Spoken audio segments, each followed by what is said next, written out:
Yay! You are ready to start investing. I have convinced you that you need to be investing to protect your dinero from inflation. I've shown you to build an emergency fund, and you have a target goal of how much money you should have invested in order to be considered financially independent and be ready to retire.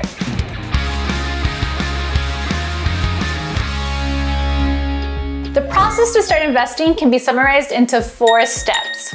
Step 1, choose a brokerage. Step 2, open an account. Step 3, contribute money. And step 4, choose your investments. I know that when you're the first person in your familia to start investing, it can feel so scary. I remember being so nerviosa, especially since I had heard so many mentiras about the stock market. But trust me, if I could get over my fear at the age of 33 with 2 kids, then I know that you can get rid of any fears a lot sooner. So let's get into it. Step 1 is to choose a brokerage. Well, what is a brokerage? It is a firm that buys and sells stocks, bonds, and any financial products on behalf of their clients. Some examples of brokerage firms are Charles Schwab, Fidelity Investments, E-Trade, TD Ameritrade, Vanguard, Merrill Lynch, JP Morgan, and so many more. In fact, the one that you're probably very familiar with is Robinhood, because it's popular among the juventud. These are just examples. We can't stress enough how important it is for you to do your own research. In fact, your bank institution might be a good place to start. Just make sure to ask about their no-fee services. Once you choose a brokerage, your next step is to open up an investment account. There are many different types of investment accounts. Investment accounts can be either tax advantaged or taxable. All tax advantage accounts allow your money to grow tax-free. That means you don't have to pay any taxes on your capital gains. Whereas a taxable account will require you to pay taxes on your capital gains every single year. Tax advantage accounts are either tax deferred accounts or tax advantage accounts. A tax deferred account will allow you to grow your money tax-free, but at a later date, when you withdraw your money from that account, you'll have to pay taxes. Any tax-deferred account allows you to pay less taxes now because you buy your investments with pre-taxed income. Some examples of tax-deferred accounts include a 401k, 457, 403b, a traditional IRA, a solo 401k, and a SEP IRA.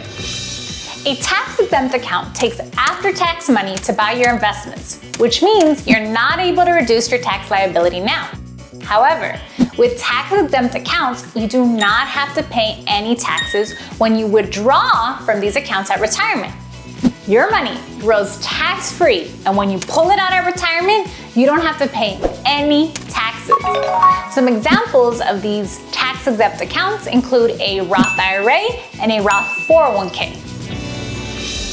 In order to choose the right investment account for you, you're going to want to know whether you want to pay less tax now or have tax-free money later.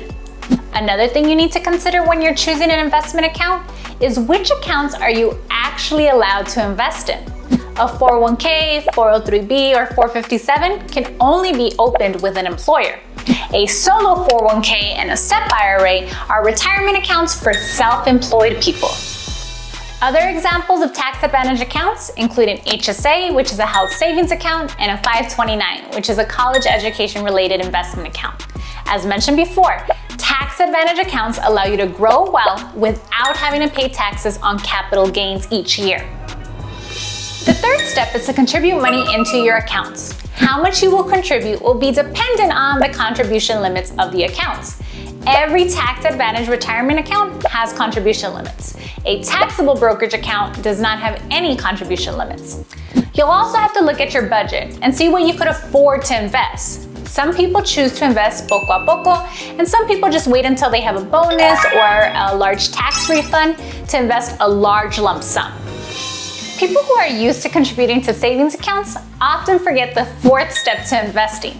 Once you've chosen your brokerage, opened an account, contributed money into the account, you must purchase investments. If you just deposit your money into your account, it will not grow exponentially over time. You have to choose investments such as individual stocks, individual bonds, index funds, a target date retirement fund, or ETFs.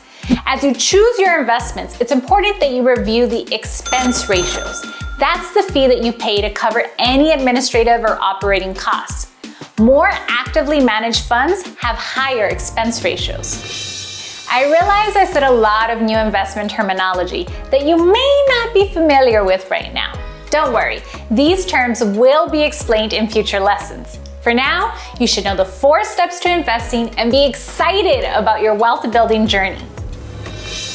Key points to remember from this lesson. The 4 steps to start investing are choose a brokerage, open an account, contribute money, and choose investments. There are many different types of investment accounts. The majority are tax advantage accounts that allow you to avoid paying taxes on capital gains. Tax advantage accounts can either be tax exempt or tax deferred.